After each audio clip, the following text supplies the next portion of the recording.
के विजय प्राप्ति की कामना को लेकर के काम करता है अथवा स्ट्रगल करता है वो हारता है।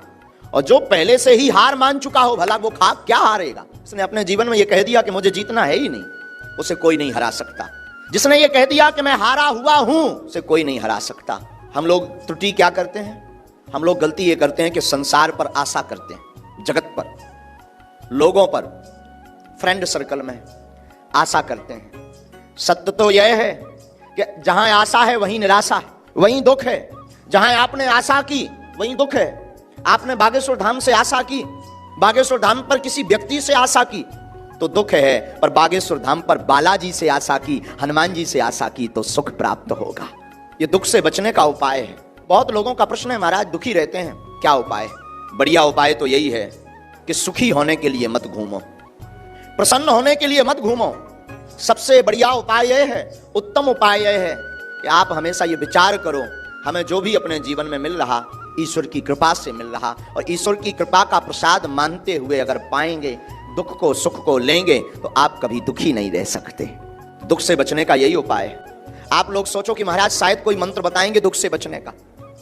मंत्र तो दे देंगे, उपाय भी दे देंगे, टोटका भी दे देंगे, पर आप उसे संभाल नहीं पाओगे।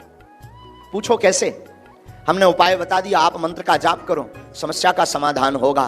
तो आप एक समस्या का समाधान तो कर लोगे, पर 3 खड़ी कर लोगे। जैसे उदाहरण, आपकी समस्या है मकान, मकान नहीं बन रहा, आप बड़े दुखी हैं। आप आए दरबार में, आपने जिज्ञासा की, आपने प्रश्न किया, आपने अर्जी लगाई, धोखे से आपको मंत्र मिल भी गया, उस मंत्र ने चमत्कार भी कर दिया। जाओ, चिंता मत करो, मकान बन जाएगा।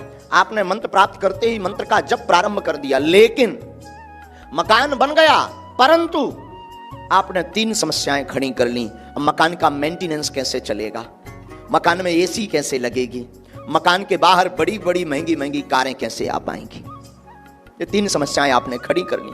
धोखे से वो मंत्र आपने और प्रयोग किया, आपका बिजनेस चलने लगा, मकान का में एसी भी लग गया, मकान के बाहर बड़ी बड़ी महंगी महंगी कारें भी खड़ी हो गई, लेकिन तब तक बींडनी नहीं आई, ब्याह नहीं हुआ, शादी नहीं हो रही। तब और परेशान, तब और झंझट में फंसे, फिर एक और टेंशन आ गई, अब शादी हो जानी चाहिए। तो प्रतिदिन आपकी समस्या चलती रहेगी, दुख आपका अनवरत चलता रहेगा।